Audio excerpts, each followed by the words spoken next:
வணக்கம். இந்த வீடியோவில் நம்ம எதை பற்றி பார்க்க போகிறோம் அப்படின்னா, ட்ராய்க்கு நம்ம வந்து ஒரு அட்வைஸ் கொடுக்க போகிறோம். அட்வைஸ்ன்னு நம்ம ஒரு சஜஷன் கொடுக்க போகிறோம். ஏன்னா ட்ராய்க்கே இந்த கேள்விக்கான பதில் தெரியாமல் முடிச்சுட்டு இருக்கிறாங்களாம்.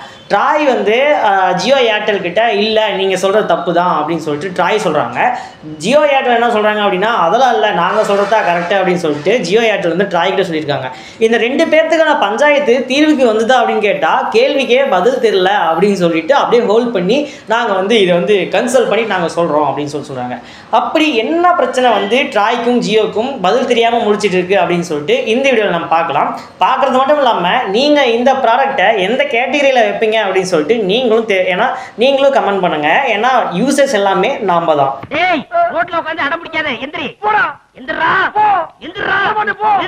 ரீசெண்டா ட்ராய் வந்து பாத்தீங்க அப்படின்னா ஜியோ ஏர்டெல் கிட்ட உங்கள்கிட்ட எவ்வளவு பிராட்பேண்ட் கனெக்ஷன்ஸ் இருக்குன்னு சொல்லிட்டு ஜியோ கிட்டையும் ஏர்டெல் கிட்டையும் கேட்க, இந்த இதுல ஏர்டெல் ஜியோ என்ன பண்ணியிருக்காங்க அப்படின்னா, தன்னுடைய ஃபைபர் கஸ்டமர்ஸ் கூடயே ஏர் ஃபைபர் கஸ்டமர்ஸையும் சேர்த்து என்கிட்ட இவ்வளோ பிராட்பேண்ட் கனெக்ஷன்ஸ் இருக்காங்க அப்படின்னு சொல்லிட்டு காமிச்சிருக்கு. ஜியோவும் அதான் பண்ணியிருக்காங்க, ஏர்டெல் அதான் பண்ணியிருக்காங்க. இப்படி காமிச்சதுல ஜியோக்காரன் பீக்ல வந்துட்டான். ஏன்னா வந்து 5G கஸ்டமர்ஸ் இந்த ஏர் ஃபைபர் வந்து அதிகமாக வந்து மார்க்கெட்டில் ஃப்ளோ பண்ணிட்டு இருக்கிறாங்க அப்படிங்கிறதுனாலையும் ஏற்கனவே அவங்ககிட்ட ஃபைபர் பேஸ் வந்து அவங்க அதிகமாக இருக்கிறது அப்படிங்கிறனால அதிகப்படியான பிராட்பேண்ட் கஸ்டமர்ஸ் ஜியோ கிட்ட இருக்குது. செகண்ட் இடத்துல ஏர்டெல் அப்படின்னு சொல்லியிருக்காங்க. இதில் ட்ராய் என்ன சொல்கிறாங்க அப்படின்னா, நீ கணக்கு காமிச்சதெல்லாம் ஓகே, ஆனால் எதுக்கு நீ ஏர் ஃபைபர் கஸ்டமர்ஸையும் பிராட்பேண்ட் கஸ்டமர்ஸ்னு சொல்லி உள்ளே கொண்டு வந்திருக்க?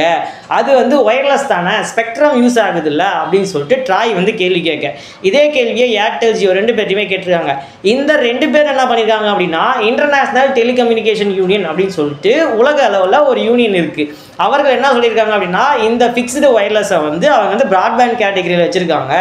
உலகம் முழுக்கமே இதுதான் வந்து ரூல்ஸாக வந்து பார்க்கப்படுது. எவ்வளோ ஃபிக்ஸ்டு ஒயர்லெஸ் கனெக்ஷன்ஸ் இருக்கோ அதுவுமே பிராட்பேண்ட் கேட்டகரியில் தான் வரும் அப்படின்னு சொல்லிட்டு. ஏன்னா பிராட்பேண்ட் அப்படிங்கிறதுக்கு முன்னாடி ஒரு பேரே இருக்கும், பிராட்பேண்ட் நேரோ பேண்ட் அப்படின்னு சொல்லிட்டு. இவ்வளோ ஸ்பீடு வந்தால் அது நேரோ பேண்ட், இவ்வளோ ஸ்பீடு அதிகமாக வந்தது அப்படின்னா அது நேரோ பேண்டை தவிர்த்து அது பிராட்பேண்ட் அப்படிங்கிறதுனால இது வந்து பிராட்பேண்ட் கேட்டகரியில் தான் வரும் அப்படின்னு சொல்லிட்டு இன்டர்நேஷனல் டெலிகம்யூனிகேஷன் யூனியன் சட்டப்படி இது வந்து பிராட்பேண்ட் கனெக்ஷன்ஸ்குள்ள நாங்கள் வச்சிருக்கோம், நீ என்னடா நீ கேள்வி கேட்கறது அப்படின்னு சொல்லிட்டு ட்ராய் கிட்ட சொல்லியிருக்காங்க. ட்ராய் என்ன சொல்லியிருக்காங்க அப்படின்னா, இன்டர்நேஷனல் டெலிகம்யூனிகேஷன் யூனியன் சட்டம்லாம் இருக்கட்டும், இந்தியாவுக்குள்ள நீ வா, அது வந்து குளோபலு, இந்தியாவுக்குள்ள நான் சொல்கிறது தான் நீ கேட்கணும். இனி வந்து 5G ஸ்பெக்ட்ரமா யூஸ் பண்ணுற, 4G 5G ஸ்பெக்ட்ரமா யூஸ் பண்ணுற ஒயர்லெஸ்க்கு, அதனால் இது வந்து தனியாக தான் ஒயர்லெஸில் தான் வரும், பிராட்பேண்ட் கேட்டகரியில் நீ சேர்க்கக்கூடாது அப்படின்னு சொல்கிறாங்க. அது இல்லாமல் பிராட்பேண்ட் கனெக்ஷனில் ஒரு இடத்துல ரவுட்டரை ஃபிக்ஸாக வச்சுருவாங்கல்ல, அதேமாரி கேட்டகரியில் தான் நான் ஏர் ஃபைபரும் கொண்டு போயிருக்கேன். மேலே பார்த்தியா ஆண்டனா ஃபிக்ஸாக இருக்குது, கீழே பார்த்தியா ரவுட்டர் மூலையில் கரெக்டாக இருக்குது, அதனால் இது வந்து பிராட்பேண்ட் கேட்டகரியில் வரும். அது இல்லாமல் ஐடியு ரூல்ஸ்லாம் மீன் பண்ணி இவங்க ரெண்டு பேருமே சொல்லியிருக்காங்க. இருந்தாலும் ட்ராய் வந்து விடாப்படியாக இது வந்து ஸ்பெக்ட்ரமாக யூஸ் பண்ணுது, அதனால் இது ஒயர்லெஸில் தான் வரும் அப்படின்னு சொல்கிறாங்க.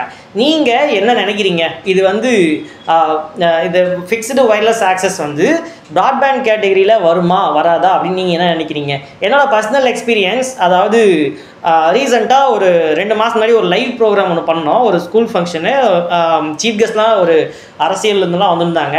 அந்த இடத்துல நம்ம வந்து லைவ் பண்ணுறோம். நம்ம கிட்ட தேவா எனக்கு வந்து வீடியோ அவுட்புட் வேணும், லோகோ இல்லாமல் நானும் அவங்களோட சேனல் லைவ் பண்ணிக்கணும் அப்படின்னு சொல்லிட்டு கேட்டாங்க. நாம் அந்த ஏரியா அப்படிங்கிறதுனால அந்த இடத்துல பிராட்பேண்ட் எடுத்துக்கிட்டோம். நம்ம ஏரியா தான், அந்த இடத்துல பிராட்பேண்ட் கனெக்ஷன் எடுத்துக்கிட்டோம். நாம் லைவ் பண்ணது பார்த்தீங்க அப்படின்னா local channel plus YouTube channel, ஃபேஸ்புக்கில் பண்ணலை, ஒரே ஒரு பிராட்பேண்ட் கனெக்ஷன் தான். நாம் வீடியோ சோர்ஸ் வந்து அவங்ககிட்ட கொடுத்துட்டோம். அவர்கள் பார்த்தீங்க அப்படின்னா யூடியூப்லேயும் பண்ணாங்க, லோக்கல் சேனல்லையும் பண்ணாங்க, பத்தாவதுக்கு ஃபேஸ்புக்லேயும் பண்ணாங்க. எனக்கு கில்ட்டியெல்லாம் ஃபீல் ஆகலை. ஆனால் இருக்கிற ஒரே ஒரு பிராட்பேண்ட் கனெக்ஷனு ஆர்டிஎம்பியில் போயிட்டு இருக்குது, யூடியூப்பில் போயிட்டு இருக்குது. அதனால் அப்புறம் எனிடிஸ் வேறு சேனல் ரிமோட் எடுத்திருக்கோம். அது இல்லாமல் உங்ககிட்ட வந்து உங்களுடைய சேனலில் போயிட்டு இருக்குது, யூடியூப்பில் போயிட்டு இருக்குது. இதில் எக்ஸ்ட்ரா ஃபேஸ்புக்கையும் கொண்டு போனோம் அப்படின்னா 10வது வாரத்துக்கு 2 நாள் மாலையிலே 2 மணி நேரம் மாதிரி பாராளுமன்றத்தை நடத்தினார்.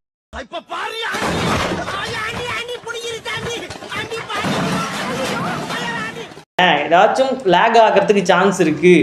அதுக்கு 2 சேனலுமே ரிமோட்டில் வேறு எடுத்திருக்கோம் ப்ளே அவுட்டை, அதனால் வந்து கொஞ்சம் ஃபேஸ்புக் மட்டும் தவிர்த்துக்கலாமா அப்படின்னு சொன்னான். திடீர்னு அவர் என்ன நினச்சாருன்னு தெரில. இத்தனைக்கும் ஒரு ஆப்ரேட்டர் தான், பைக்குள்ளேருந்து ஒரு பேக்குள்ளேருந்து டப்பாக ஒன்று எடுத்து காமிச்சாப்பில் ஏர்டெல் ஏர் ஃபைபர் அப்படியே மூலையில் அந்த மைக் செட்டில் வச்சுருப்பாங்கள்ல ஒரு ஃபங்க்ஷன் அப்படின்னா அந்த இடத்துல வந்து கம்பெல்லாம் போட்டிருப்பாங்கள்ல பந்தெல்லாம் போட்டு அதில் ஓரமாக போய் ஏர் ஃபைபர் டிவைஸை வச்சு அதுலேருந்து லேண்ட் கேபிள் ரெடிமேடாக வச்சுருந்தாங்க. வச்சு எடுத்து தனியாகவே டெடிக்கேட்டடாக கொடுத்தாங்க. 40 MBPS ஸ்பீடில் ஒரு 30 to 32 MBPS ஸ்பீட் வந்துச்சு. இப்போது நம்ம கொடுத்த இன்டர்நெட்டை கட் பண்ணிவிட்டு அவர்கள் ஏர்டெல்லேருந்து எடுத்து அந்த லைவை வந்து அவங்க பூர்த்தி செஞ்சுக்கிட்டாங்க. எதில் கொடுத்தாங்கன்னு தெரில. முதல்ல இப்படி தான். இந்த இடத்துல இது வந்து ஃபிக்ஸ்டு ப்ராட்பேண்டாக எப்படி பார்க்க முடியும்? அதாவது அப்படியே பேக்கெட்லேருந்து எடுத்து வைக்கிற மாரியே பேக்லேருந்து ஒரு ஏர்டெல் ஏர் ஃபைபர் எடுத்து சும்மா தம்பி இந்த இடத்துல வந்து கம்பம் எங்கே இருக்குது சும்மா கட்டி வச்சுக்கிறதுக்காக அப்படின்னு சொல்லிட்டு கட்டி வச்சுட்டு அதில் லேண்ட் கேபிள் எடுத்து கொடுத்தாங்க. இது வந்து ஒயர்லெஸில் தானே வரும், ப்ராட்பேண்டில் ஃபிக்ஸ்டு ப்ராட்பேண்ட் கேட்டகரியில் வருமா? நீங்கள் சொல்லலாம் ரவுட்ரு ஒரு பக்கம் கான்ஸ்டண்ட்டாக இருக்குது, இது ஆண்டனா ஒரு பக்கம் கான்ஸ்டண்ட்டாக இருக்குது அப்படின்னு சொல்லிட்டு. ஆனால் வீட்டில் இருக்கிற ப்ராட்பேண்ட் ரவுட்டரை தூக்கி நீங்கள் அதிகமாக மூவ் பண்ணி எடுத்து முடியுமா? ஒயரை திருப்பி நம்ம எடுத்து போட்டு இது பண்ணணும். ஆனால் மொபிலிட்டி கான்செப்டில் தானே இப்போ இருக்கிற ஏர் ஃபைபர் கஸ்டமரும் நான் சொன்ன எக்ஸாம்பிள் வச்சு வருது.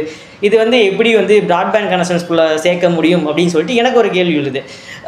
இதனால் என்ன சேர்த்தா என்ன சேர்க்கலன்னா என்ன அப்படின்னா, சேர்த்தா என்ன பிரச்சனை வரும் அப்படின்னா, ஜியோ கிட்ட ஆல்ரெடி வந்து ஃபைபர் பேஸ்ட் இருக்குது, இது ஒயர்லெஸில் ஏர் ஃபைபர் பேஸ் இருக்குது. அதே போல் தான் ஏர்டெல் கிட்டையும். இப்படி எல்லாமே ஒன்றா சேர்த்தி காமிச்சா இதுக்கு பின்னாடி இருக்க ஏசிடி, ஹேத்வே, மற்ற ப்ராட்பேண்ட் ப்ரொவைடர்ஸ்லாம் பார்த்தீங்க அப்படின்னா அடி வாங்குவாங்க. ஏன்னா இது ரெண்டும் சேர்த்து ஒரு மாஸ் வால்யூமாக காமிக்கும் போது பார்த்தியா ஜியோ கிட்ட இவ்வளோ ப்ராட்பேண்ட் இருக்குது, ஏசிடி இவ்வளோ தான் இருக்குது, ஹார்ட்வே ரேட் இவ்வளோ தான் இருக்குது அப்படின்னு சொல்லிட்டு. ஏன்னா ஏசிடி ஹார்ட்வே எல்லாம் வந்து ஒயரில் மட்டும் தான் தராங்க. அதனால் இது எல்லாமே ஒரே சர்க்கிள்குள்ளே கொண்டு வரும்போது சின்ன காம்படிஷன்ஸ் வந்து இருக்கிற கஸ்டமர்ஸ் வச்சு அவங்க குறைச்சி மதிப்பிட வாய்ப்பு இருக்குது அப்படின்னு சொல்லிட்டு கருதப்படுது. அதுவும் இல்லாமல் ஜியோ வந்து 2026 வந்து ஸ்டார்டிங்கில் வந்து ஐபிஓக்குள்ளே வரப்போகிறாங்க. ஐபிஓக்குள்ளே வரும்போது ஸ்டாக் மார்க்கெட்டுக்குள்ளே வரும்போது எனக்கு பார்த்தியா இவ்வளோ பேக்ரவுண்டில் கஸ்டமர்ஸ் இருக்காங்க அப்படின்னு சொல்லிட்டு காமிக்கிறதுக்கு ஒரு வசதியாகவும் இருக்கும். ஜியோ வந்து ஏர் ஃபைபர் கஸ்டமர்ஸ் உதாரணத்துக்கு ஒரு 5 ஒரு 2 மில்லியன் வச்சுக்குவாங்களேன். உதாரணத்துக்கு ஏற்கனவே ஒயர்டு கஸ்டமர்ஸையும் சேர்த்து இதில் ஒரு 2 மில்லியன் அப்படிங்கும்போது ஒரு வால்யூம் வந்து தூக்கி காமிக்கிற மாதிரி இருக்கும். அப்போது ஐபிஓவில் அவர்களுக்குன்னு சொல்லிட்டு ஒரு மதிப்பு இருக்கும், ஷேர் வேல்யூ இன்க்ரீஸ் ஆகும். இதெல்லாமே வந்து ஒரு பின்பமாக வந்து வெளிப்படுறதுக்கு என்கிட்ட இவ்வளோ இருக்குது அப்படின்னு சொல்லி ஒரு போலி பின்பமாக வெளிப்படுறதுக்கு சான்ஸ் இருக்குது அப்படின்னு சொல்லிட்டு எல்லாம் கருதுறாங்க. நீங்கள் என்ன நினைக்கிறீங்க? இந்த ஏர் ஃபைபர் கஸ்டமர்ஸை ப்ராட்பேண்ட் கேட்டகரியில் வைக்கலாமா வேண்டாமா அப்படின்னு சொல்லிட்டு நீங்கள் என்ன நினைக்கிறீங்க? இது வந்து ட்ராயே இன்னும் டிசைட் பண்ணாமல் தான் இருக்காங்க. இன்டர்நேஷ்னல் டெலிகம்யூனிகேஷன் யூனியன் ஒரு பக்கம் சொன்னாலும் ட்ராய் வந்து இல்லை நாங்கள் சொல்கிறது தான் கரெக்ட் அப்படின்னு சொல்லிட்டு சொல்கிறாங்க. இதில் உங்களுடைய கருத்து என்னவா இருக்கும்? வைக்கலாமா வேண்டாமா அப்படின்னு சொல்லிட்டு கமெண்ட் பண்ணுங்கள். நன்றி, வணக்கம்.